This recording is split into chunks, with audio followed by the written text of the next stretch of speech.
When payment comes due. The unbreakable contract. The Galactic Banking Consortium had existed for 4,000 years. In that time, exactly 0 species had ever defaulted on a debt and survived. The system was perfect. The consequences were absolute.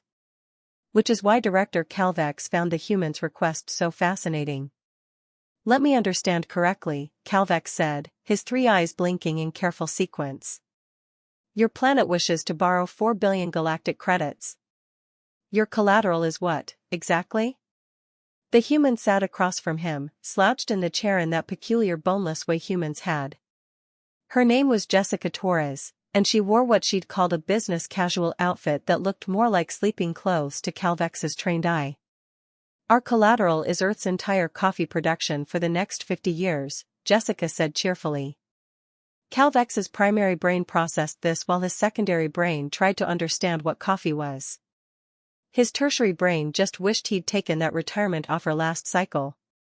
"Coffee is a beverage," he said slowly, reading from his database. "A mild stimulant. Your species drinks it for enjoyment and wakefulness."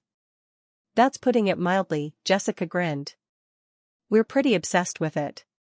You want to borrow 4 billion credits, enough to build an entire planetary defense grid, and your collateral is a recreational beverage." "Yes. This is the most absurd proposal I've heard in 3 centuries of banking." "Is that a no?" Calvex should have said yes. Should have dismissed this ridiculous human and her beverage-based economics. But something stopped him. Maybe it was curiosity. Maybe it was the calm confidence in her eyes. Maybe it was the fact that humans had done impossible things before. "Let me try this," Jessica said, leaning forward. "How do you feel right now?" "I don't see how that's relevant." "Humor me." Calvex sighed with all 3 of his respiratory organs. "Tired. Stressed. I've been reviewing loan applications for 16 hours. I have a headache in my secondary brain, my scales itch, and I would very much like to be anywhere else." Jessica pulled a small container from her bag and slid it across the desk. "Try this." "What is it?" "Coffee. The thing you're about to bet against." The first sip. Calvex opened the container. The smell hit him first, rich, complex, oddly compelling. His chemical analysis organs detected over 800 separate compounds. His database had no reference for most of them. "It's hot," Jessica warned. "Sip carefully." He did. The liquid touched his primary tongue, and every sensory organ in his body activated at once. It wasn't just taste. It was experience. Warmth spread through his system. His headache faded. His secondary brain stopped complaining. The exhaustion he'd been carrying for days simply vanished, replaced by clarity and focus. "What is this?" he whispered. "That's a medium roast from Ethiopia. One of Earth's classic growing regions. We've been cultivating coffee for thousands of years. We've got hundreds of varieties, thousands of preparation methods, and billions of people who can't function without it." Calvex took another sip. His minds were racing now, making connections they hadn't made in years. "This is incredible. Why isn't this sold throughout the galaxy?" "Because humans only recently joined the galactic community. We've been too busy establishing trade routes for essential goods. Coffee was low priority." She smiled. "But I've been doing research. Your species, the Vexari, you work longer hours than almost any other civilization. Chronic fatigue is your biggest health crisis. And you've been looking for solutions for centuries. You're suggesting coffee could solve this. I'm suggesting coffee could revolutionize your entire civilization. And the Vexari are just the start. How many species in the galaxy deal with fatigue? Stress? Difficulty concentrating?" Calvex's mind was spinning. He pulled up his database, running calculations. The market potential was staggering. If coffee had this effect on other species, if humans could produce it in quantity, if the quality remained consistent. 4 billion credits, he said slowly. What would Earth do with that money? Build a defense grid, like I said. Pirates have been hitting our outer colonies. We need protection. But we're a young civilization. We don't have that kind of capital yet. And if you default? We won't. Every species says that. The consequences of default are severe. The banking consortium doesn't negotiate. They send collectors. Jessica's smile didn't waver. Then they'll get their coffee. One way or another, this is a win-win. The contract is signed. Against every instinct of his primary brain, Calvex approved the loan. The contract was standard, payment due in 50 annual installments, coffee delivered to designated distribution centers, failure to deliver meant forfeit of assets and potential planetary sanctions. Jessica signed without hesitation. Her signature was illegible, typical of human writing, but the bioscan confirmed her authority. "Pleasure doing business," she said, shaking his hand in that strange human gesture that involved gripping each other's manipulator appendages. After she left, Calvex sat alone in his office, staring at the empty cup. He'd made many loans in his career, but this one felt different. Riskier. More unpredictable. He pulled up Earth's file. Humans had been in the galactic community for only 15 standard years. They were known for being adaptive, creative, and frustratingly inconsistent. They'd invented faster-than-light travel by accident, ended a century-long war through negotiation and stubbornness, and had a disturbing tendency to befriend species that should have been their natural enemies. But they also had a reputation for keeping promises. Once a human gave their word, they seemed physically incapable of breaking it. Something about their cultural evolution made oath-keeping almost sacred. Calvex hoped that reputation was accurate. Because he'd just bet 4 billion credits on a beverage and a handshake. 5 years later. The coffee trade exploded faster than anyone predicted. Within 3 years, human coffee was available in 37 star systems. Within 5 years, it was the second most traded commodity in the galaxy, just behind medical supplies.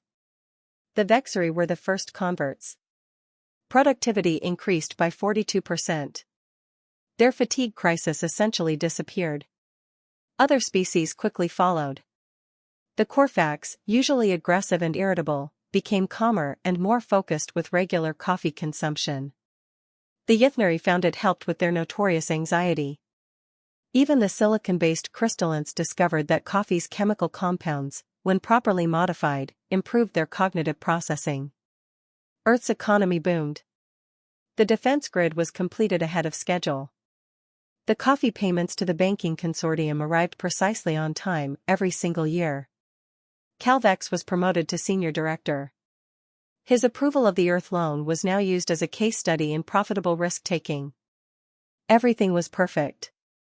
Then year 6 arrived, and the payment didn't. The payment stops. Calvex stared at his terminal in disbelief. The coffee shipment from Earth was 3 weeks late. Communication channels were silent. Earth's embassy offered no explanation. This was unprecedented. Humans didn't miss payments. Ever. Even in crisis, even in war, humans honored their debts. It was the one thing the galaxy had learned to count on. "Sir," his assistant said nervously, "protocol requires we send a collection team." "I'm aware of the protocol. The enforcement division is asking for authorization." Calvex's scales itched. The enforcement division were not diplomats. They were collectors, specialized in extracting payment from unwilling debtors through any means necessary. They'd never been sent to a human world before, because they'd never needed to be. "Send them," he said finally. "But tell them to exercise caution. Something isn't right here." "Caution, sir? These are humans. If they're not paying, there's a reason. And knowing humans, that reason is probably going to be either brilliant, terrifying, or both." The collectors arrive. The enforcement ship arrived at Earth after 2 weeks of travel. The team was led by Crovan, a Corfax warrior with 300 successful collections and 0 failures. He didn't expect humans to be different from any other species that tried to dodge their debts. He was very, very wrong. The human defense grid activated as soon as they entered the system, but no weapons locked onto them. Instead, they received a communication from Earth's surface. Collection vessel, this is Earth Defense Coordination. You're cleared for landing at coordinates being sent now. A representative will meet you. Welcome to Earth, and we apologize for the confusion. Crovan's team landed at the designated coordinates, a facility on Earth's North American continent. The air smelled strange, rich, and aromatic. Smoke rose from dozens of large buildings. Jessica Torres was waiting for them, older now but still wearing that same casual outfit. She smiled when she saw them. Director Crovan, thank you for coming. I'm sorry we couldn't send the payment on time. Where is our coffee? Crovan growled. He wasn't here for pleasantries. It's right there, Jessica gestured to the buildings behind her. About 3 million tons of it. Unfortunately, we have a problem. What problem? About 8 months ago, a fungal disease hit our coffee crops. Spread through 30% of our production before we could stop it. We lost entire plantations. The coffee we did produce, we had to quarantine to ensure the disease was completely eliminated. Crovan's combat programming engaged. This was a default scenario. His team's hands moved toward their weapons. Wait, Jessica said calmly, not even flinching. We didn't ask for leniency. We didn't request a payment delay. We're not defaulting. We're explaining why the payment is late and what we're doing about it. The contract specifies annual payments of coffee at specified quality standards. We will not deliver substandard product. We will not risk contaminating the Galactic coffee supply with diseased beans. What we will do is deliver triple the required amount next cycle to make up for the delay, along with penalty interest in additional product. Crovan paused. In 300 collections, no one had ever offered to pay more than required. Why? Because that's fair. We screwed up. We didn't predict the disease. We should have had better safeguards. So we're making it right. You realize we have authority to seize assets if payment isn't received. I do. And you're welcome to try. Jessica's smile didn't change, but something in her eyes did. But I should mention that in the 8 months we've been fighting this coffee plague, we've also been working on something else. She gestured, and a group of humans emerged from the buildings. They carried what looked like crude weapons, except Crovan's scanners couldn't identify the technology. What are those? Crop protection systems. We developed them to fight the fungus using targeted biological agents. Turns out, with minor modifications, they're also really effective against pretty much any carbon-based organism. She paused. We really hope we don't have to demonstrate. One of Crovan's team whispered urgently, Sir, my scanner is reading those devices as potential biosynthesis weapons. Undefined threat level. Jessica continued, but honestly, weapons are boring. Let's talk about solutions instead. We have 3 million tons of verified disease-free coffee ready for immediate shipment.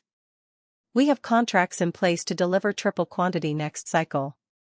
And she pulled out a data pad. We'd like to expand our loan by another 2 billion credits to build better agricultural infrastructure and prevent this from ever happening again. Crovan's combat programming crashed. This human, facing an enforcement team armed and authorized to seize assets, was asking to borrow more money. You want a bigger loan? Yes. Better infrastructure means more consistent production, means more reliable payments, means less chance of this happening again. It's better for everyone. This is the most insane negotiation I've ever witnessed. Is that a yes? The human solution. Back at the consortium. Director Calvex listened to Crovan's report with all 3 of his brains working overtime.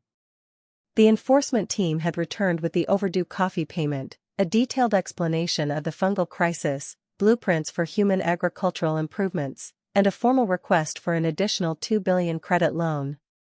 no violence. No threats. Just problem solving and a casual display of weaponized biology that terrified Crovan's entire team. They didn't fight, Crovan said, still sounding confused. They didn't try to hide or make excuses. They just explained what happened and how they were fixing it. Did they seem concerned about the consequences? Not remotely. The human, Jessica, she was calm the entire time. Like she knew we weren't actually going to do anything. Calvex thought about this. Maybe she did know.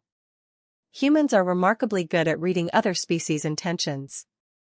Should we approve the additional loan? That was the question, wasn't it? Every procedure said no. Earth had technically defaulted, even if briefly. They'd shown the ability to create biological weapons on short notice. They were unpredictable and potentially dangerous. But they'd also voluntarily offered to pay triple the next installment. They'd prioritized product quality over meeting deadlines. They'd apologized and proposed solutions instead of making excuses.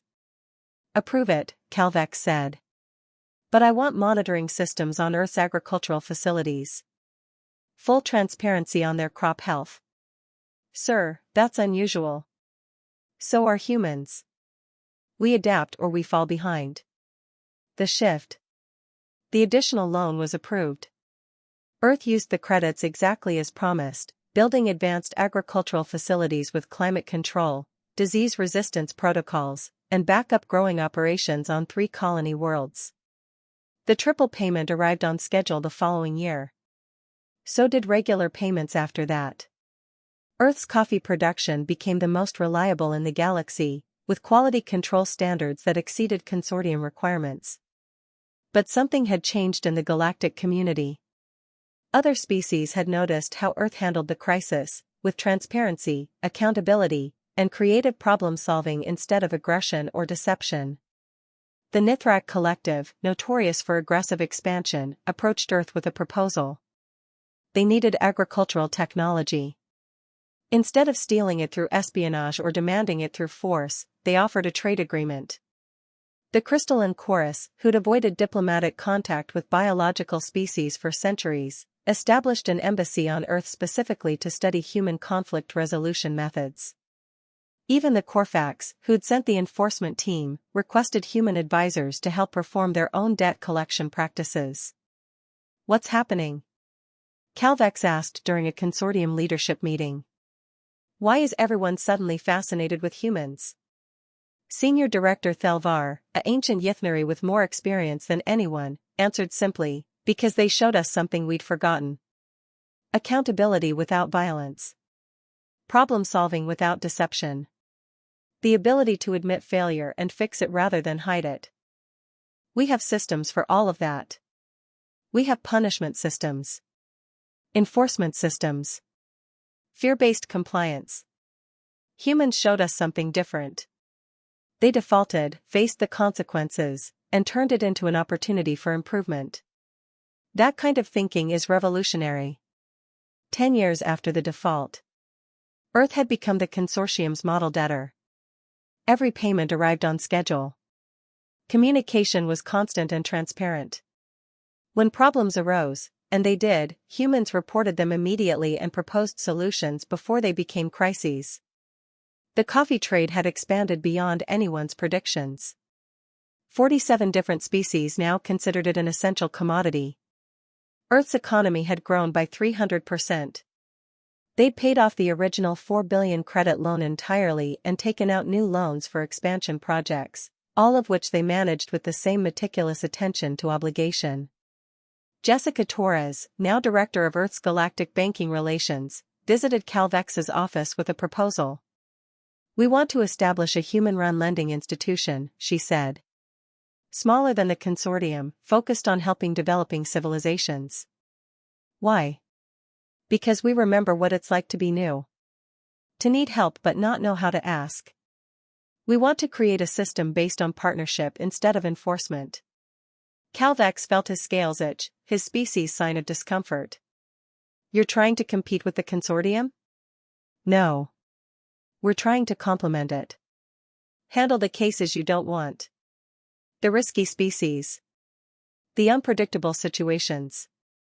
Let us be the weird ones who bet on beverages and accept payment plans drawn on napkins.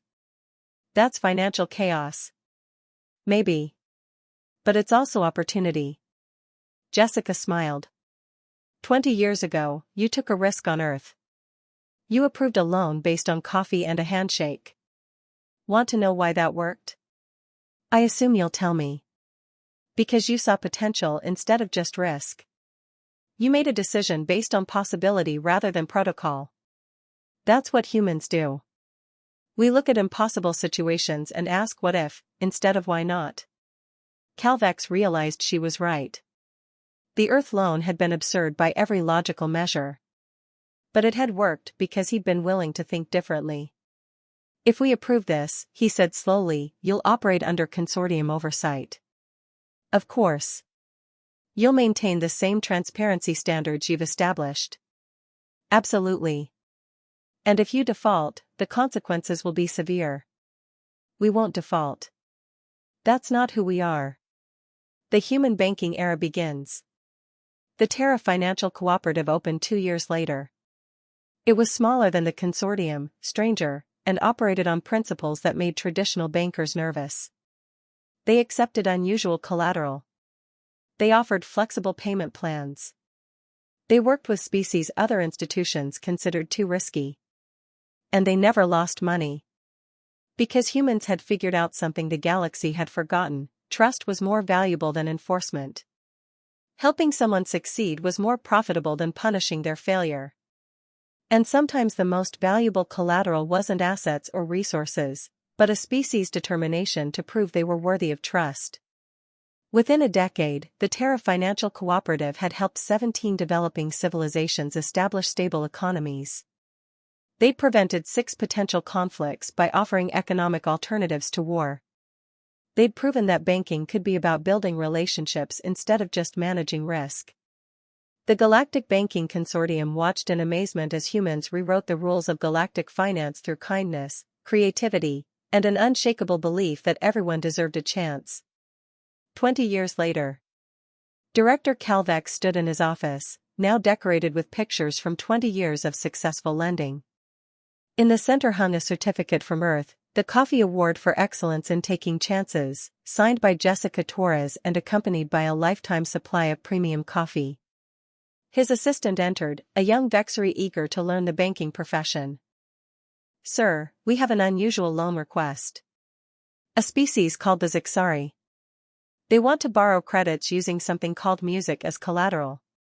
Calvex smiled, his scale settling into a comfortable pattern. He pulled out a cup of coffee, took a long sip, and felt the familiar clarity wash over him. Tell me about their music, he said. And bring me the Zixari representative. Let's see if they're as interesting as the humans were. The young assistant looked confused. Sir, the protocol requires. The protocol, Calvex interrupted gently, is a guideline. Sometimes the best investments are the ones that don't make sense on paper. The humans taught me that. 20 years ago, I bet on coffee and changed everything. Maybe it's time we took another chance.